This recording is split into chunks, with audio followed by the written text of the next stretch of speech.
They would come for him again tonight, the flies. Father Henry lay still. Then, flashes of fear tossed and turned him in his crinkled sheets. A quiet flood of thoughts found their way in. They were larvae, planting pale eggs of horror in his sleep. It was night again in the church, a troubling night of irritation and soft nightmares. They always came at night, flies and other things. Threatening thoughts rile Henry's rest tonight, thoughts that plagued his sleep. They were terrors that were not forgotten or ridden off.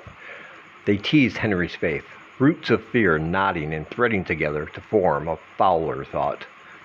One after another they gathered and harassed the old priest's sleep. Tonight Henry testified to stay awake. It was a trying task at that, a task that Henry found futile.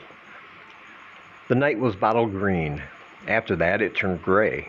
It was wilting, moth ash flowering through the air like flaking skin, coating all it touched. The world was rife with scurf. Quick wind tore over the forgotten country church. It whistled through the rafters and raked against weathered stone. It carried out in gusts toward a quaint, gaslit place. A quiet cluster of cottages formed a town out there, a town called Trifford. Another gust. Wind scratched at the church's windows and screeched through the shutter frames. It splintered the rotting wood, slithering by way of cobweb fractures in the stained glass. Painted saints pouted at the trespassing air. This was nature's teeth, thrashing with a terrific rhythm. It was a revolt against Henry's faith and the structure's stature. The gust found shelter through the narthex. The tall door of the church was torn from its worn hinges and crashed toward the flagstones, giving full entry to its formless intruder. The racket caught Henry off guard. Trauma thundered through his chest and punctured his heart. He shot up in bed. If, in a turn of fortune, the priest was sleeping, then the startle may have stopped his heart dead. Life would have released him from its cruel clutches. Yet the outcome hung upon whether Henry was truly sleeping tonight, or if another terror had taken him. The answer lay out there, in the night. Henry woke up in a cold sweat. Salt water trickled down his temple and touched the top of his lip. They were dry and peeling. He caught his breath and looked around at the familiar chamber, bristling at the thought of returning to sleep. Sleep offered nothing that any waking nightmare could not. Terrifying things gathered in the blackness of sleep, always chattering, chirping, swarming, buzzing. He roused, tossing and turning in his nightgown. It was tan and dirty like spoiled parchment. The moths had been at it again, eating holes into the fabric. Henry loathed insects, always. He rolled over.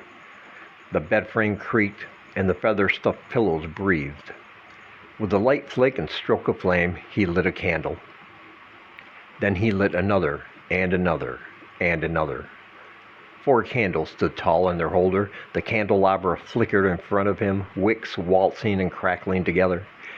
Dim candlelight filled the chamber, brightening the gloom. Its strength struggled against the whistling wind. He could hear, feel it. It came from the narthex. He turned the doorknob and left to investigate the racket. Henry stepped into darkness. He slunk through the church's corridors, clutching the candle holder until his knuckles turned white. His hands were frail and trembling. Henry was far from young. Tremors were warranted, regardless of any festering night terror.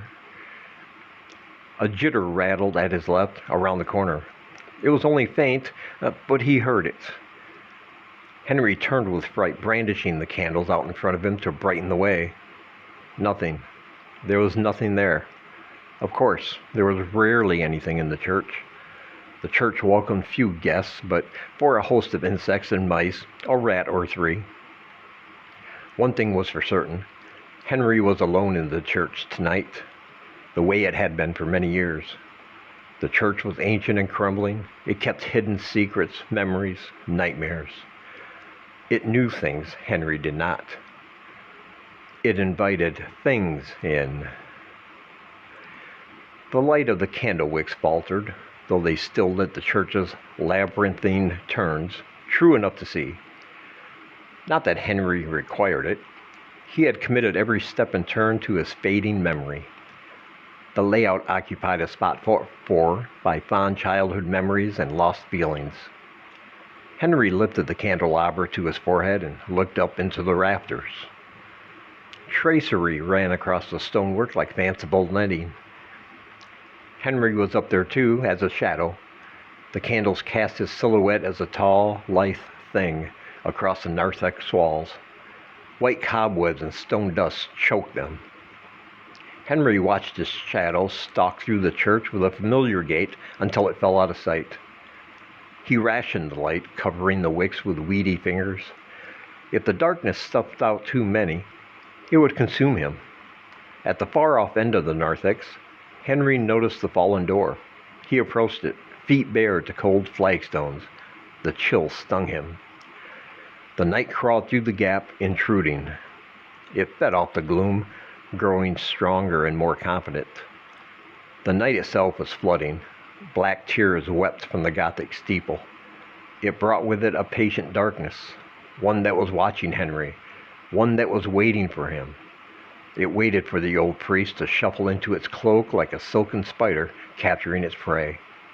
To the night's webbing, Henry was a treat. He was its prey, a fly. Night found the church lonely, confined to the sanctuary. There was nothing there. There was no one within. The faithful churchgoers were gone tonight. Nobody sat with their hands locked in a late-night prayer, not even the rats. They hid under the pews, tiny feet pattering across the stone floor. The tapping of Henry's bare feet followed them. It was in the narthex's dark quiet that he noticed something off, something unfamiliar. A thin sheet of moisture coated the stone walls. It glistened against the candlelight. A lifetime of rainwater and grime had stained the walls, yet they had not felt the touch of rain for a few nights. If not rain, then what? Outside the wind gathered, then tempered. It slowed, and then it stopped. The candles flared with new life. Henry was a statue of light, aglow amidst fathoms of nothing. What if he was still sleeping? What if this was only another nightmare conjured up to torment him? Henry considered that thought. His fragile body may lay contorted under his quilt, and that nothing of tonight was true. He had to know for certain. Henry reached out to touch the nearest wall, running 3 fingers across it. He felt something tepid and sticky. Not rain, then. Henry jerked his fingers back in revulsion. They came away with strings of frayed, yellowy pus that connected him to the narthex itself. No, not pus. Mucus. Henry flicked his arthritic wrist. The thrash sent it flying like the hot drool of a sickly mutt. Something was not right. It all felt real, too real. The stuff coated his fingers, trickling with horrid mucus. Henry steadied himself then. He drew in a quick breath of dry air and pinched out a candle. It went out with a hiss. Henry recoiled at the sting. It hurt. True then, this was all happening to him. He sucked his finger and felt comfort. Comfort at having stirred away from another night of terror, and discomfort at what that meant for him. Not too long ago, he had curled up in his cradle, fetal. There, he started at his resting place and fretted. To fall asleep was to invite the terrors in. If this was a nightmare, it would not be the worst in recent times. That was the worst part. Yet Henry's memory was fading. He would not hold onto the terrors for too long. It was rare for any good thought to slip through without taint. Each terror painted its own color of fear. After all, Henry was 74, and he had known many of their ungodly shades. He once longed to spend his senior years surrounded by family and friends, and now he had neither. Henry was completely alone in life. He only had his terrors, and only ever stirred in a state of pale horror, clutching his bed sheets. Fetal. Quite often, Henry would wake, quarreling with his fears. He would reach for the foul figures fading into the air. Then he would struggle to catch his breath.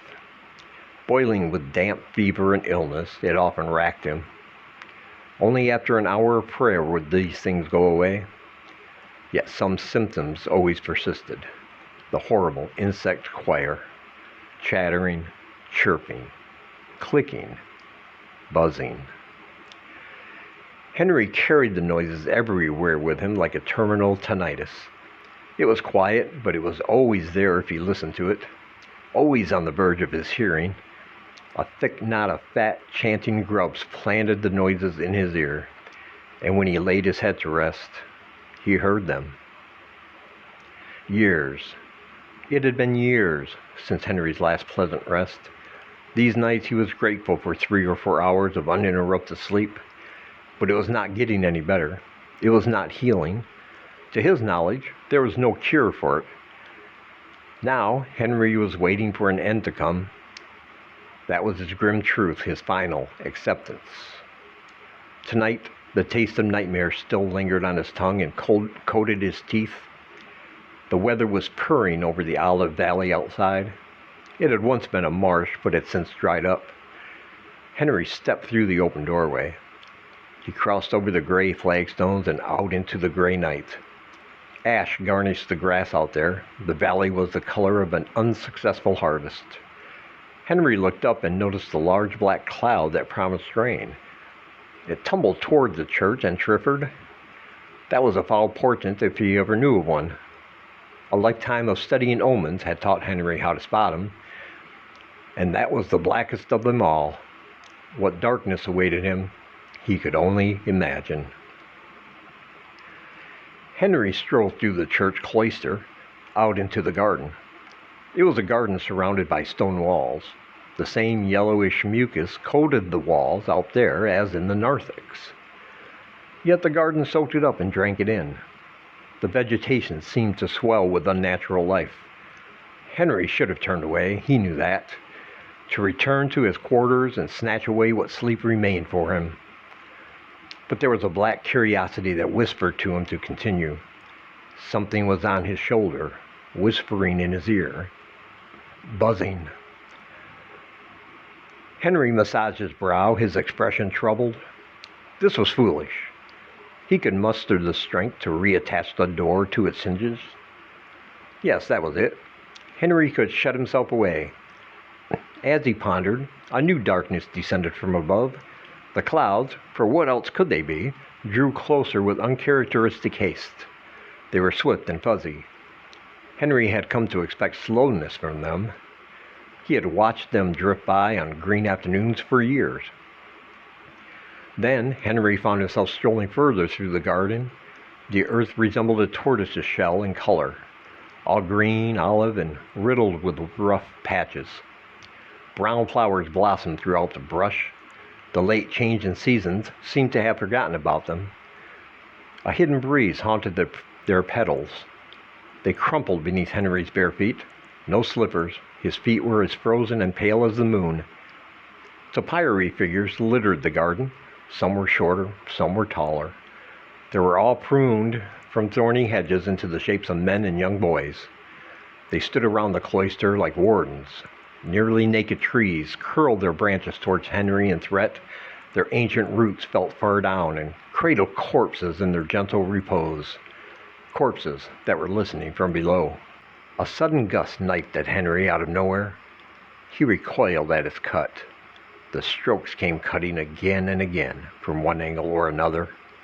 They lashed out like predatory insects. The black cloud was flowering over the church. The wind fled. Only the frolicking of petals was left to tell of its departure. The remaining candle wick snuffed out in its trail. The hedges, trees, and branches all fell still. The topiary figures shivered, quiet. Only the chattering remained in the old man's ear. He started to wince. There was nothing to be found out there, not yet. Nothing he saw troubled him. It was what Henry heard that stirred a fear within. Another jitter. Only this time it was not faint. It was noisier and closer. Henry turned, but without any candlelight he found nothing there. He was alone in the gloom. Then a stabbing sensation ripped into Henry's heart. His lungs cried out for cleaner air. That god-awful fear that colored Henry's nightmares started to taint the world around him. The church garden was transforming. It was then that he heard it, that irritating, buzzing choir. It started as a gentle flutter, then the chattering of insects. Not on Henry's shoulder, but right there in front of him. Henry looked up. A noise like nasal thunder tickled in the black cloud. It itched. It yearned for scratching. Henry noticed something that unnerved him. The thrill of realization caught the lump in his throat. The chattering ceased in his ear. It was outside with him. He looked up again. The black cloud was hovering right there, right atop the steeple. It went no further. Henry wanted to move, yet his feet would not take him. Nothing would. He was paralyzed with fear. The black cloud fell upon him. It fell quicker than anything else, but not as a cloud. It was fully colored, furry, not fully connected. A great swarm of black moths and bottleflies flooded the garden. They ate plants and tore through the cloister. It was full in an instant.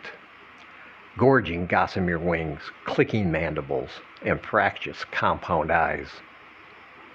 They were large, larger than any insects Henry had ever seen. They ripped through the trees, splitting hollow trunks and releasing more flies. Green grubs and white worms slithered up from the fusty earth. Henry reeled. They were feeling at his feet, wet with strings of slime. The slime, mucus yellow as sunset, was the very same from the narthex. The flies were thrown through the returning gust on whirring wings, hungry.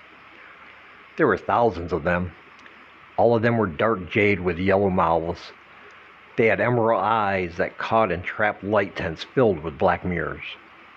The flies flew at Henry. They struck at his chest and ate his gown, digesting cloth and skin. Henry dropped to the garden floor, testing a frantic crawl towards the church for cover. The flies gave him no time.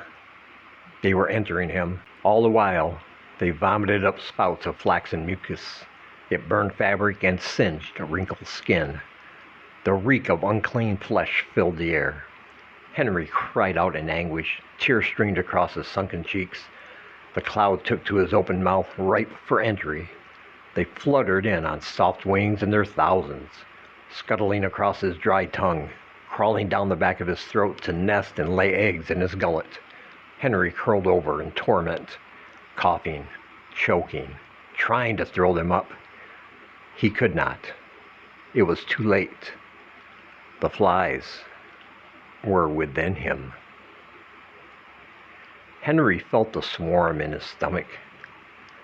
They buzzed through his ears and filled his nostrils. He raked at his twisting torso and face with dirty nails, snorting, spitting out the smallest of the swarm. It was a pointless game. Finally, Henry clamped his mouth shut and covered it with trembling fingers. He sealed it shut, locking away a secret that ought not to be told or a riddle that must never be figured out. His eyes squinted into the thinnest of slits. Henry continued crawling. His fingers traced through mulched earth. They tugged him through the garden towards the church. These were not flies, not really. They were creatures of the night. Henry's terrors were created to torture, and these were nightmare fragments, hunting him into reality. Reality, yes, it must be. How could it not be? The pain was too intense, limitless, acute. Henry felt death lulling him into the thin veil. With great upheaval, he gathered enough strength to stand. Henry stumbled up onto his feet. There was something strange about his stomach. He could feel it. It had a new weight. Henry's stomach was swollen and white. Fat pushed up against his skin like a pale balloon of whale blubber, stirring, sagging with a host of festering insects laying their young. He cradled his heft like a child with frail, lacerated arms. Yellow spittle trickled out from between his teeth. It singed honeycomb holes into his tattered gown. Henry tripped forward. He could not run, not yet. Then he stiffened with the foulness of onset rigor mortis. All became numb and cool to the touch. Only the buzzing stayed with him. The buzzing and footsteps. Footsteps. They were light. Henry was not alone in the garden anymore.